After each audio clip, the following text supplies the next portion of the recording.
So if you had this swarm of microbots and you wanted to take out your enemy, which is what the bad guy is attempting to do here, Yeah.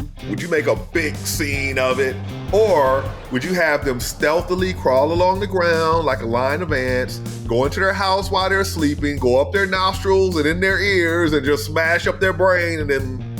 Remind me to never get on your bad side.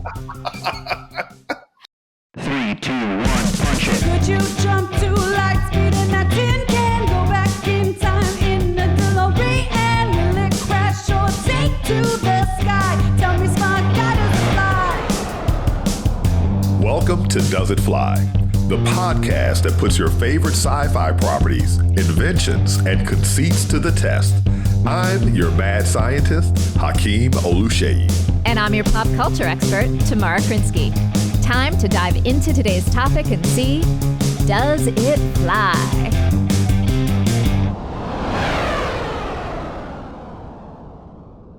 My hero, you have returned. Oh, it's my big six man. How you doing? That's right. Hey, there's a song. I don't know if you know about Southern Soul, the music genre. I don't. Well, Do tell.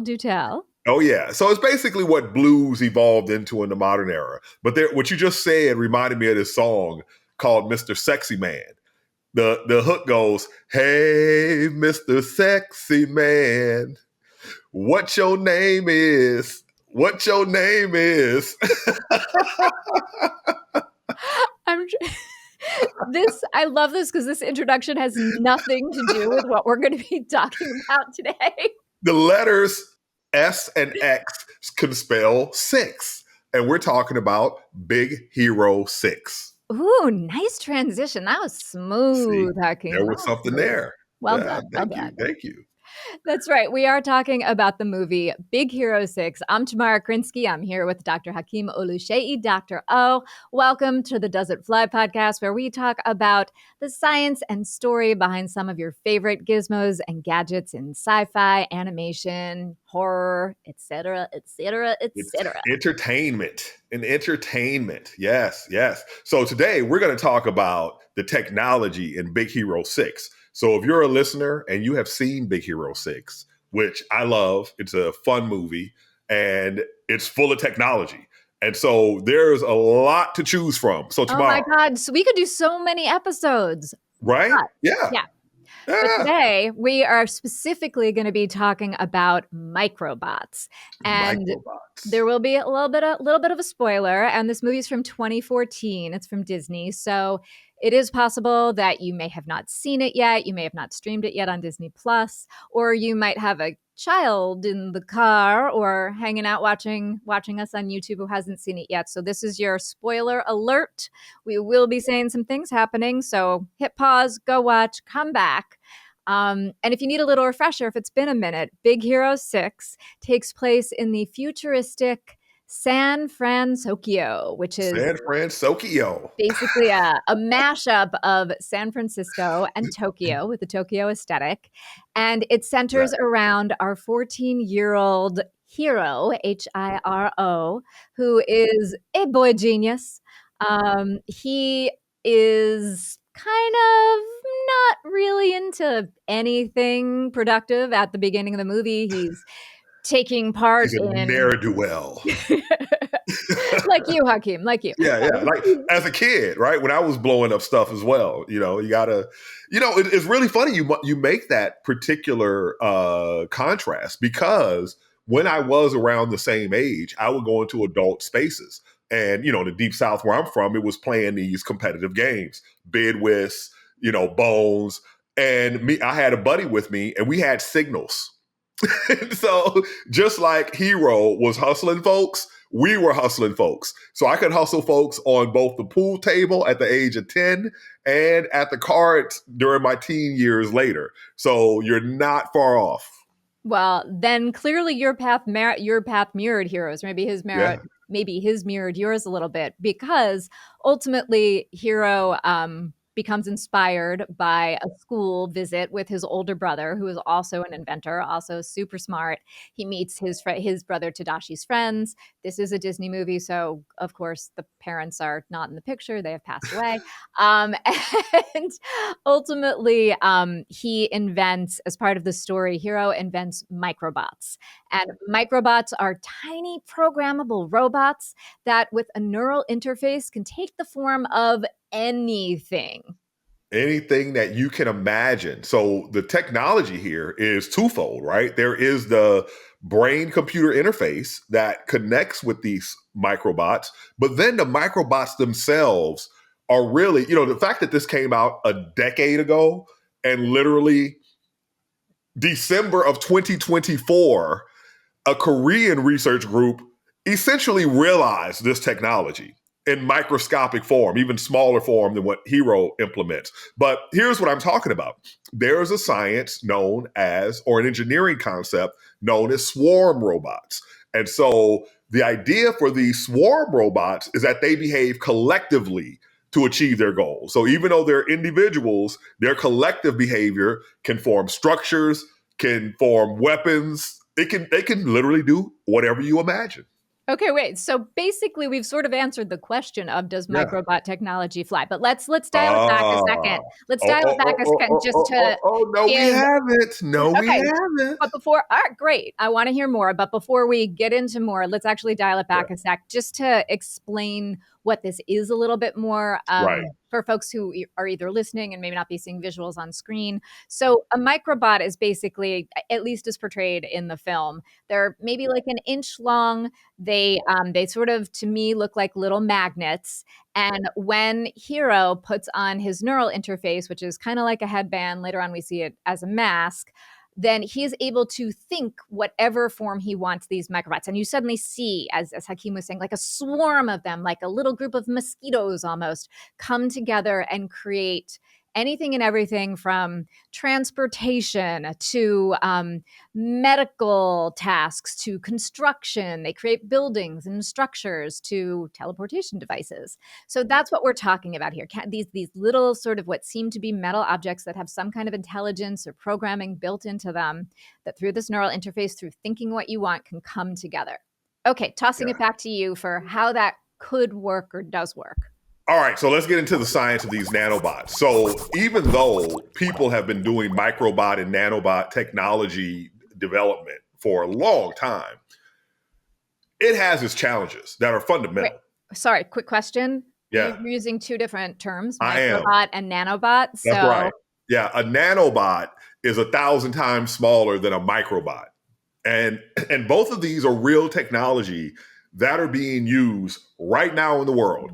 Not like in Hero 6, Superhero 6, but for other tasks, okay? And even there are, so let's talk about, first of all, collective behavior of these robots. That is a tough thing to do. So there is swarm technology, and the concept that we see most often in the real world over the last decade has been drones, right? Drone swarms. So now cities, instead of having fireworks shows on New Year's and those sort of holidays, they have these drone shows. And I saw last New Year's, now they've combined the drones with the fireworks. So I don't know about the combo. I actually think the drone shows are really, really cool. They are really cool. Maybe a little too cool. They're like, they make these 3D figures in the sky, like a flying dragon and things of that nature. And I can just imagine being a kid and seeing this stuff for the first time, not really understanding what's real in the world and what's not, believing in science fiction. And you see a real dragon in the sky. Is that a bad thing? You say this like it's a bad thing. It's not a bad thing. It's cool. But man, all of this fake world that we're creating now, right? We have these immersive technologies. We have things flying through the sky that aren't real. It's just like we're losing touch with reality, the human-to-human contact. So anyway, back to the microbots. Microbots. In the world today, the manifestation of nano and microbots that seems to be the where a lot of the energy is going is in medicine. So there's drug delivery models. There are structures that are so tiny that they can actually fit in your blood vessels. So I watched a video where they simulated, these are the Korean technologies, these particular little swarm bots going into this blood vessel with a blockage and clearing out the blockage. Amazing. Amazing stuff, right? So if we could do that in real time, if we could monitor our systems, monitor our organs, because at least here in America, that's one of my big beefs with medicine, is that it's primarily fixing stuff. They don't do screening, they do diagnostic. Yeah, exactly. Reactive. So imagine something as simple as getting your organs ultrasounded every year. I know ultrasounded isn't a real word for you language sticklers out there, but I like making up my own. I just had an ultrasound, so yeah. I mean, most people. I'm not pregnant. Most people. I don't know why I feel the need to say that, but like most people associate ultrasound with pregnancy. Mine was just like a routine diagnostic thing. Anyway, keep going. So the point is, I've known people personally, people very close to me who have died of pancreatic cancer. Mm-hmm. And the thing about pancreatic cancer is, once you're symptomatic, it's pretty much too late. For the most part. And so, although wait, I have to just give a shout out. I have to give a shout out to Kitty Swink, who is part of the Star Trek family. She is a pancreatic cancer survivor. She is hugely involved in raising money for research for pancreatic cancer. So I want to give a shout out to her, to PanCan. Members of the Star Trek family have worked with her on that. Like Jonathan Frakes has worked with her on that. Armin Shimmerman, who she's married to. So just gotta give a little plug there. She's doing amazing research. Go support her. Anyway, let's do it. Support those who are making us a better world. Yeah. Well, here's the thing. When I've heard of people surviving pancreatic cancer, it was often because they were getting an ultrasound for a different reason, and it was discovered early, and then they were able to survive it. Because if you do discover it early, you can survive it. It's not 100% fatal. So imagine that instead of having to wait for the medical system to give you permission to scan your organs, you had an internal swarm of nanobots that could monitor your health and fix things as they go wrong. Imagine that they themselves could destroy tumors just as they're beginning. Or if they see tumor cells moving through the body, they could capture and destroy those. But go ahead. What are you going to say, ma'am? No, I was just going to say I kind of love this idea that we would each have like our own personal internal swarm that would be able to travel through and just like keep an eye on what's going on inside, how they would communicate with each other, how they would be directed. I'm curious what your take on is, how real or not real that might be. But I love that thought. Nailed it. You nailed it. Here are the challenges. Number one, power, energy. Right? How are these things going to, do they have a gas tank? They pull up and, give me $5 unleaded, $5 of unleaded. The other big problem you just described, which is how you communicate with them. So in the example of a real very small microbot that was just realized in 2024 that behaves in this way, they use magnetic fields to both energize and communicate with the robots. It's external. So that would not work for that types of applications that we're talking about. So energizing them and communicating with them are very difficult to do. But also what you see, even though they're directed, they have a bit of autonomous behavior. And getting autonomous behavior out of bots is also a very difficult thing. With the advent of AI, and, I don't understand how the circuitry works. I haven't looked at that in detail, but typically in some sort of device, you can have a brain, you can have a processor, and you can program that processor. So if you have a way, and you need sensors also to know where the other robots are going to be, and also a thing that's really interesting about Heroes robots is their shape. Right? They're shaped like a dumbbell. There's a sphere in the middle. Let's say it's about 0.5 centimeter, and these two arms that taper toward the end that are about 1 centimeter each. 2.5 centimeters, that's about 1 inch, right? So when you're looking at nanobots or microbots that swarm and stick together, typically they use magnetic forces.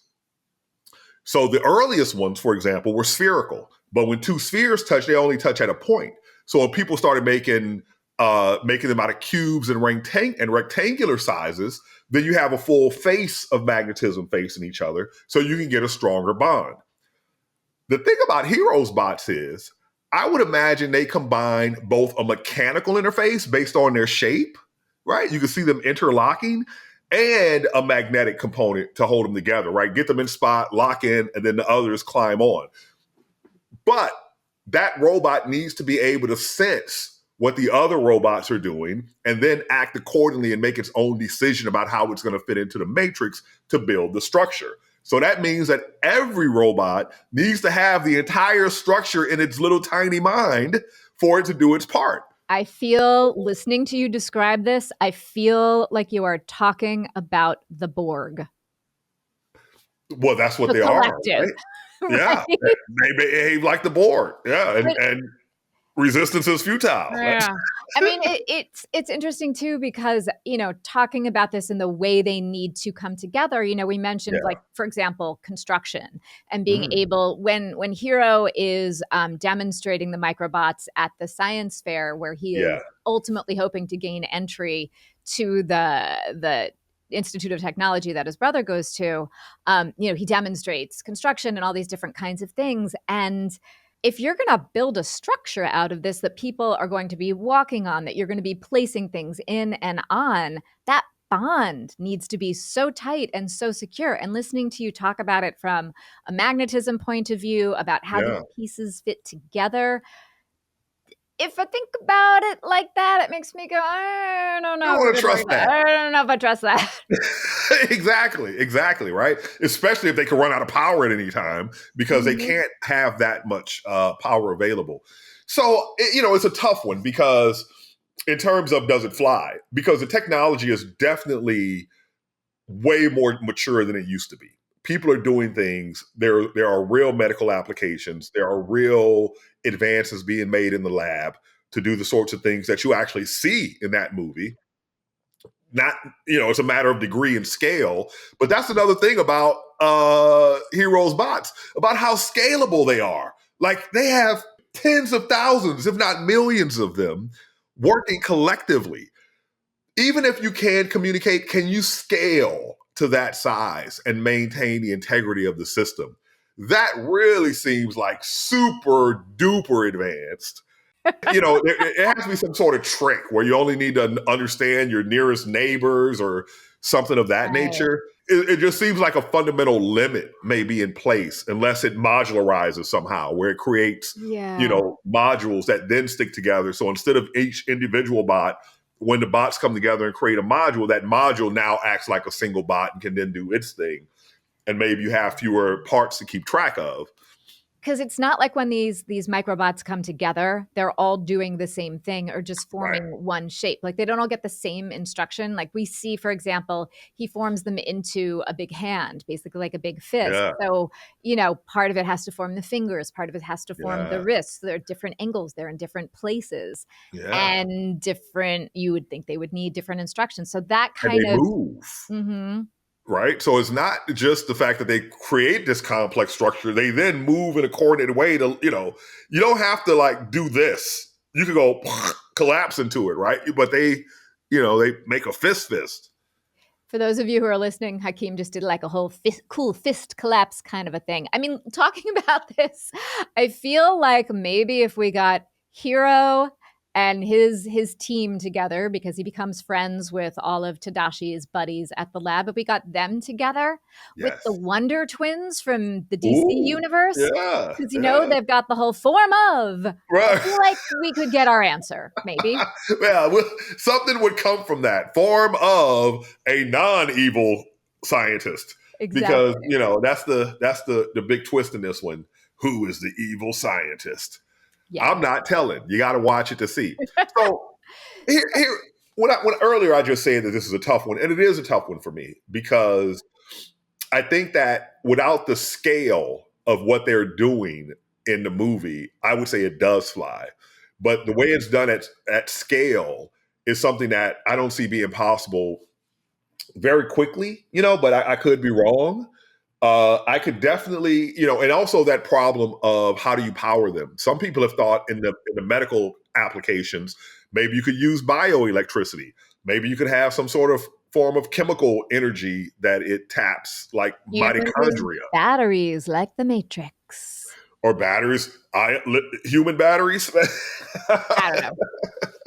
Well, maybe we could give them, maybe the idea is to have a bio component to them, such that, they're able to create energy the way cells create energy from sugar, from sugar, the bonds in big molecules, essentially. So, unfortunately, even though it's really cool and it's really amazing, and it's definitely the trend that humanity is attempting to aspire to in research labs at universities across the world and also in corporations, as applied in Big Hero 6, which I love as a movie, the tech don't fly.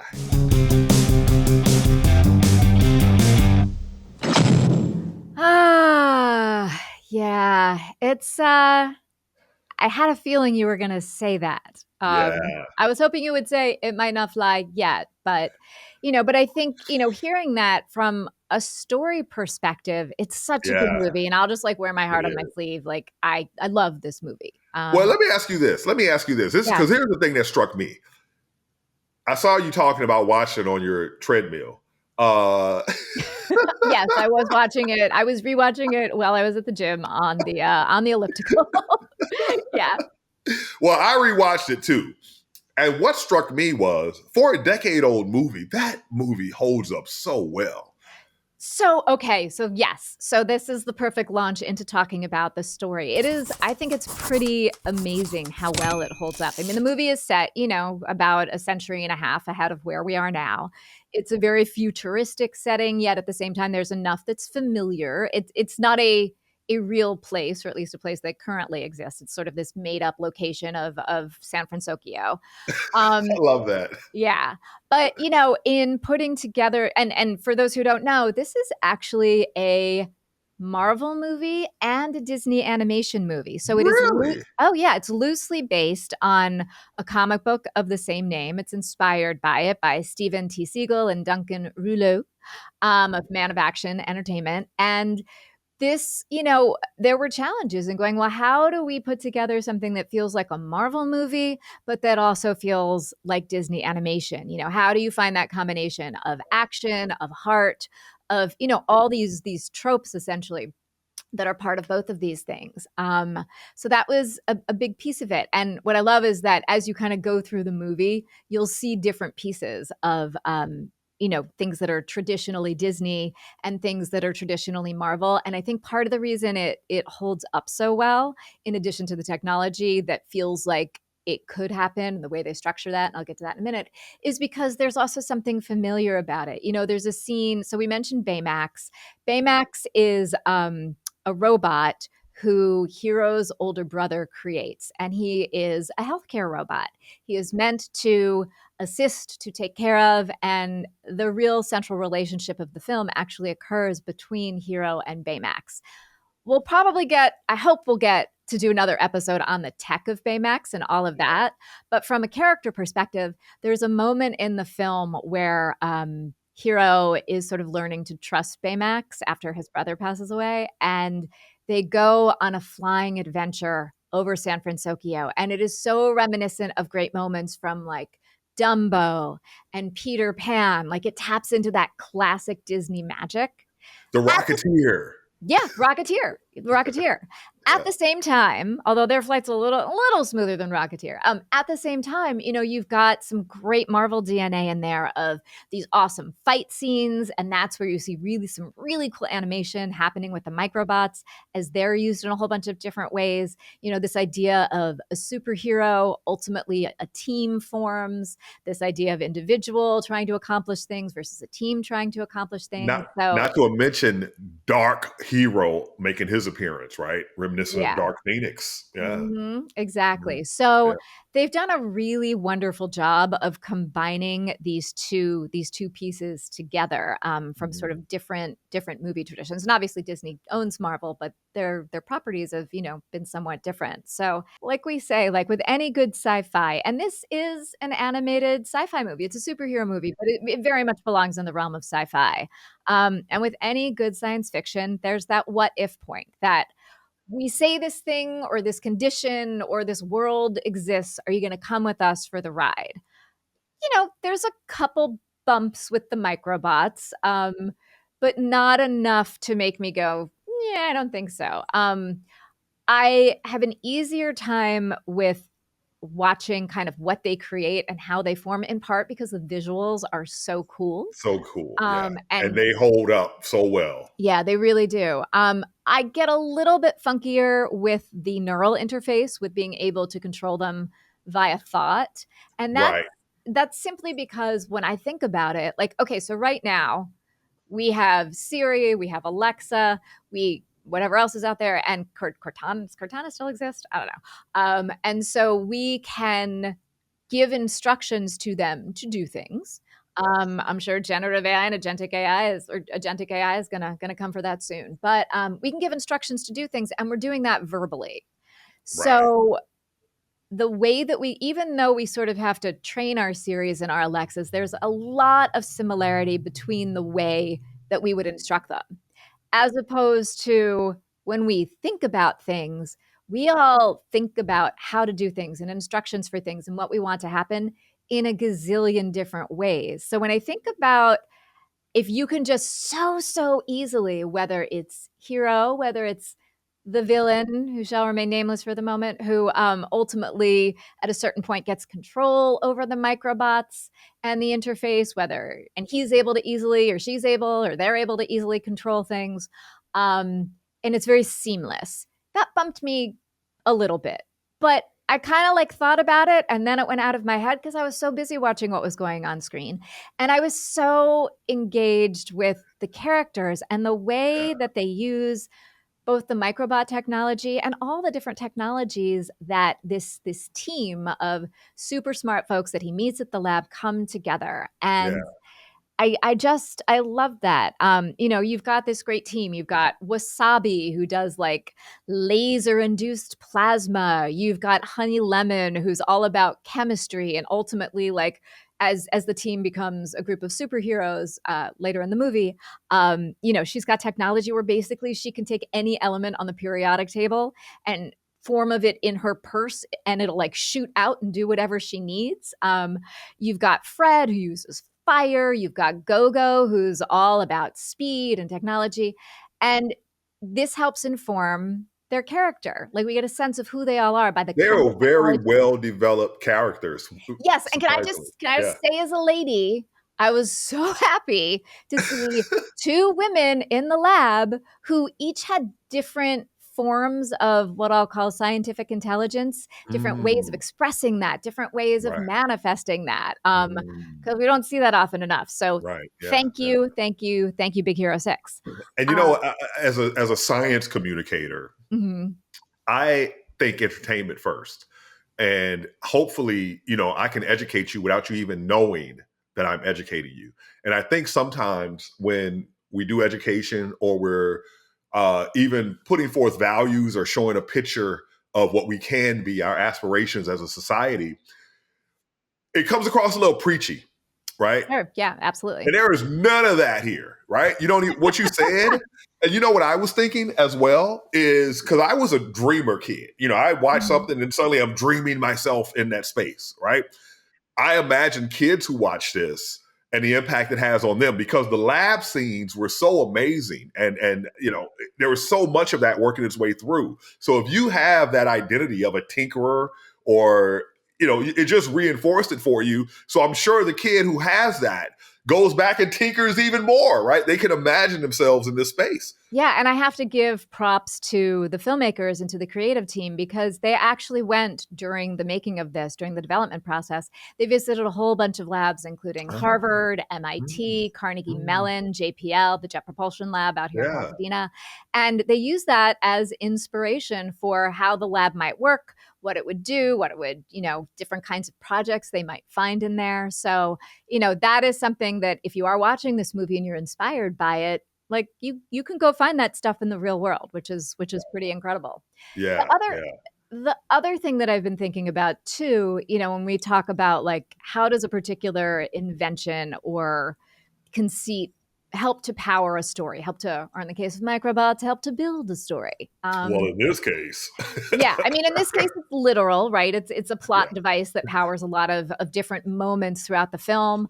As we mentioned earlier, there are some incredible animation fight scenes that literally use the Microbots, which are just thrilling to watch. But there's also a larger theme of watching Hero go through the process of inventing them and trial and error and doing something on his own versus eventually doing something with a group. And I think that speaks to this larger idea that really resonated with me and that I think is really important. We often deal with this idea of it's got to be perfect out of the gate. A lone genius just gets it. They're inspired and it's done and it's perfect. And the world doesn't work that way. Art not at all. does not work that way. No. Yeah. Science does not work that way. And, here in this podcast, we bring together art and science when we marry story and science and engineering and inventing.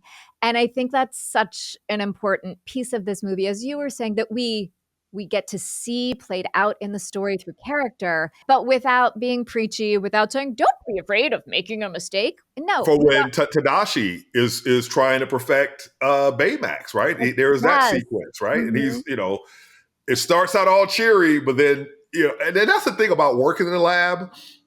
I think he made it to like 80 something iterations before. I think it was like 84. Yeah. We're talking about that. The real world is more like 840. Well, am I remembering correctly that like the whole thing about Edison was he made 3,000 models of the light bulb? Yeah, it was something along those lines. Yeah, I mean, I'm not exaggerating there. It's a big number. Yeah, so to get to see that story play out, powered essentially by these Microbots, I think is pretty cool. And the other thing I'll also say is it really is a tribute to the power of imagination as we watch, Hero get excited about all the different forms that these Microbots could take. If you go with this, if you go on the ride, which I did, then you're only limited by your imagination. And we all like to think that imagination is limitless. And the Microbots are a physical manifestation of that. If you can think it, you can create it. And I love that. And I love, again, that theme that comes across that we sort of, feel in our gut as we're watching this because we're being entertained by the characters, the amazing visuals on screen. I have a question, though. Yeah. It's because, sometimes you watch something and you're like, that's not how I'd really use that. So if you had this swarm of Microbots and you wanted to take out your enemy, which is what the bad guy is attempting to do here. Yeah. What would you do? Would you make a big scene of it? Or would you have them stealthily crawl along the ground like a line of ants, go into their house while they're sleeping, go up their nostrils and in their ears and just smash up their brain and then... Well, two thoughts. One, remind me to never get on your bad side. And two, look, if you're going to be real stealthy about it, then yeah. Then I like your night attack idea. It also depends on the size of the Microbots though, right? Like that's true. These the size that they are. These are Microbots, not nanobots. So depending on the size might depend on where you can. Yeah, I think mouth would have to be the way to go. Yeah. But also like in this film, we'll just say that the villain wants to make a very public statement. And that's why he uses for revenge purposes. So that's why he does this very public display. But But also, suppose your public display is, I'm going to make that building collapse. You could also do that stealthily. You could send those suckers underground, eat away the foundation. All it takes is a little patience, and you ultimately have your revenge, and you get away with it. So that goes to what kind of villain are you, right? Like, are you a villain who just wants to inflict pain but doesn't want to draw attention to yourself, or are you like the Joker? So, I mean, you already given away your opinion on the movie. Now, as you've analyzed how the story and the use of the nanobots has played out through the storytelling, what do you think about the microbots? I said nano, I meant micro. What do you think about the microbots? I think this is one of those cases where takeoff is a little bumpy because of the neural interface. Right. But once it gets going, we're soaring.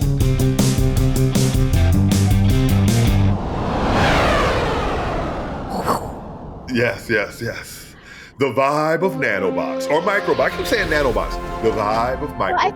Well, do you think you're saying part of the reason you keep going back and forth between microbots and nanobots is because it feels like right now in the world, we're hearing more about the realization of nanobots, like you were talking, for example, about medical usage, than about actual microbots being used. And I don't know enough to know like which is further advanced, but I know just in my like layperson reading of, the different feeds I subscribe to, all my nerdy feeds, I definitely see more about nanobot tech than I do about microbot tech. But if we did have microbot tech, sort of these half inch or inch long pieces that could assemble and reassemble and form into anything we want and then create something else, would that be a good thing?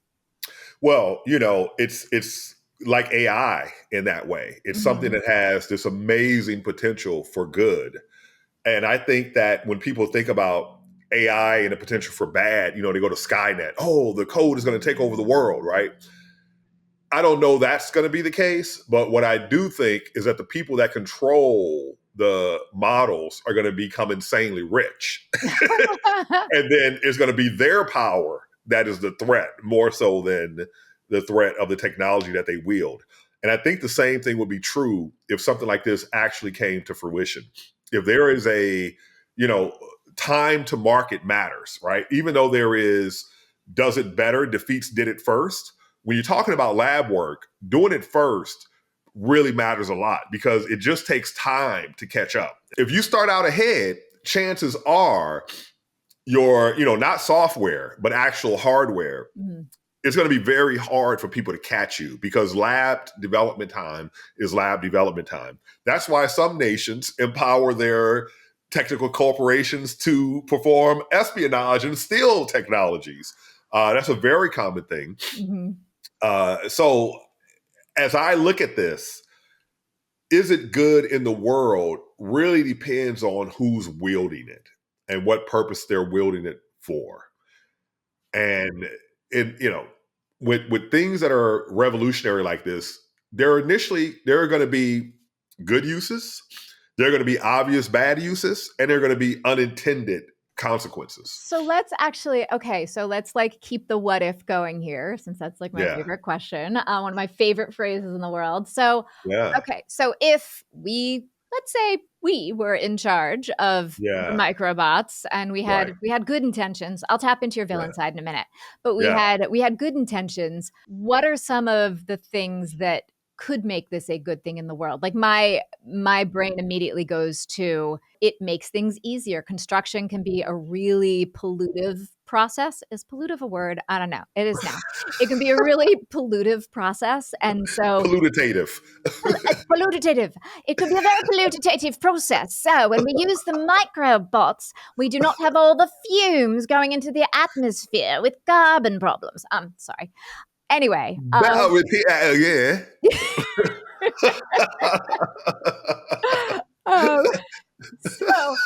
So it strikes me that it could be a much cleaner construction process, and that would be great for the planet. So like that's one thing that comes to mind.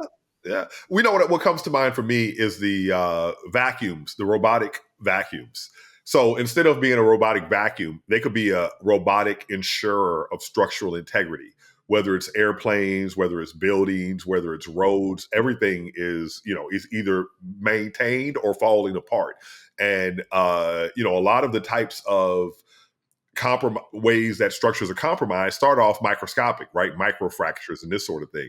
So if you could have a swarm of maintenance microbots, but also that's another thing, right? There, our sewer system. So there are these things called some kind of berg. They name the fact that people use wet wipes, these sort of baby wipes, and they throw them down and they create these structures in municipal sewer systems that block them. And so they have people that have to go clear that out. So you could maintain that. This has been a public service announcement. Please do not throw your baby wipes down the toilet. Please use the receptacle provided in the lavatory. Yes.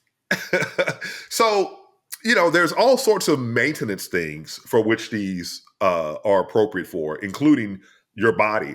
And listen, whoever comes up with the pet bot swarm, they're going to be gazillionaires because people are like, love their pets.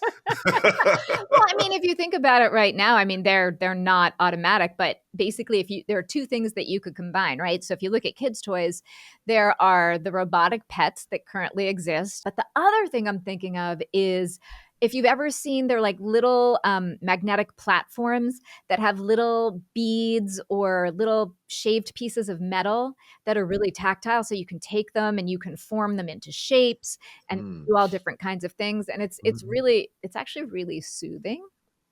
So, and they're fun to play with. And so if you could combine, if you could somehow make that sentient, almost in the way that the robot animal pets appear to be sentient, there you go.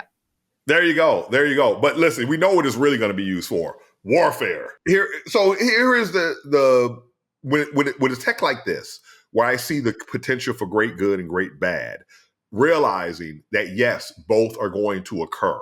Right, the bad isn't going to occur probably daily necessarily.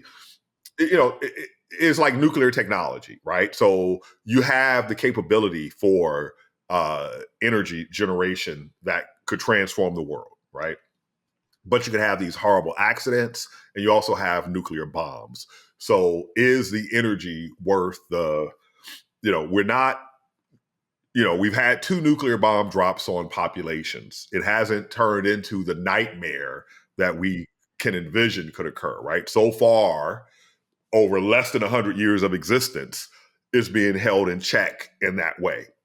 So the question becomes, but we can see a future, right? That some people feel like we're on the cusp of it now with NATO and Russia in a battle where it could be used on populations again, and even in a much bigger way, many more bombs being used throughout the world. Is it worth the risk? Because something like this is again, if it's militarized, it could be devastating. Right now they're using, it's almost like when America first envisioned drones, they didn't put the weapons on them. Then they created Predator drones, but they were big. But then these, in the modern time, we come to realize, no, it's these small, cheap drones that are the really effective weapons. And so in the same way, they're developing robot drones, but most of them are, small things on wheels. Imagine if they could be micro-sized.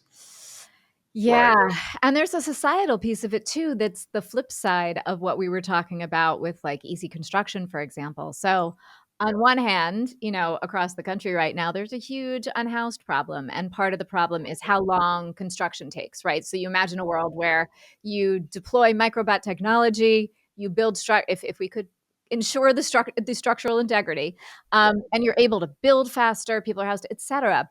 But based on, if we're going with kind of the way that they're used in this film, we don't have people building those houses or those structures, those buildings. So suddenly you're taking away a lot of jobs. Now, I'm a person who in general, I'm not anti-tech, and I'm not a person who views the world of, well, we shouldn't develop technology because we're afraid it's going to do this. we should develop technology. Like, I don't think it should be stopped. We should develop technology in a responsible way with foresight, looking at what are the potential consequences and what's our solution for that? What's our Yeah, contingency and plan? still there are going to be unintended consequences that you're not going to be able Always. to see, Always. right? Yeah, Yeah, but at the yeah, very least, we can try and do some foresight and plan for right, that, and then right, whatever yeah. happens, you'll be better prepared, hopefully, maybe. I Yeah, don't know. hopefully we respond Yeah. in a responsible way. But it's also one of those things that once the cat's out of the bag, the cat's out of the bag, Yeah. and it's going to be developed by friend and foe alike. And how do you now deal with this new world that we're in? So I think in this vibe of whether or not we would want it in the world, it's in the world. Right now, it's in the world in a benign way. And like I said, just with AI, it depends on the wielder. So does it fly for the vibe? It's like you. I think the forward march of technological progress is a good thing for humanity in general. I am not an anti. I embrace the future. I embrace the change, and we are a step on a path that the universe is undertaking, right? And we're playing this role in it as sentient beings. No other species on our planet is doing this. We don't even know another planet with life. We are a manifestation of what the universe can be. And I say, let's fulfill that manifestation. Let's take it to its end. And I'm really bullish on our ability to respond to challenges. So with that being said, I think I dig the vibe. I think, because the movie is so damn good, I'm biased. So if it was a bad movie, I might be like, forget these Microbots. Right. The good guys do win in the end. I'm inclined to agree with you. I like to be optimistic about what we can do and what we can handle. So I would give it it flies. It would be a good thing in the world as long as we've got a reliable pilot.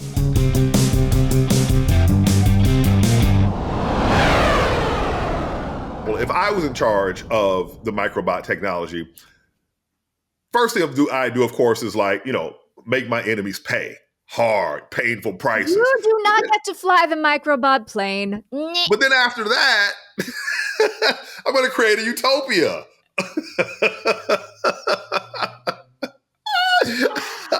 I've been banned. Okay, so again, the biggest thing I've learned during this episode, because I always learn something, don't get on Hakeem's bad side. Don't get on my bad side. Listen, I'm a forgiving guy. I'm a really forgiving guy. I don't hold on to it. But if I got all powerful, ooh-wee, that's all I'm saying. Okay, so I'm gonna go now before I say anything wrong and offend. I want to thank everyone for tuning into this episode of Does It Fly? We have a new episode every Friday, and you can find us at doesitflypod.com, where shout out to our producers. They do an amazing job of giving more information about the episode and some of the stuff that Hakeem has been talking about, some of the behind the scenes stuff that I've been talking about. There's links and resources if you want to go further down the rabbit hole. And of course, you can find us on social media. Hakeem, where can they find us? They can fly. I said flying. They can find us on TikTok at Does It Fly Pod, Instagram, Does It Fly Pod, YouTube, Does It Fly Pod, and everywhere we are, it flies. And we have, as Tamara said, our own website, doesitflypod.com. So check us out everywhere. We're always having a good time. You might learn something. We always learn something, especially when you guys reach out to us and let us know. And I saw in one of our recent episodes, sometimes we misspeak and people say, hey, wait a minute, da-da-da-da-da. Like I tell my students, hear what I mean, not what I say. Absolutely. And if you have ideas about other episodes that you want to see, definitely let us know in the comments. We'll see you next time.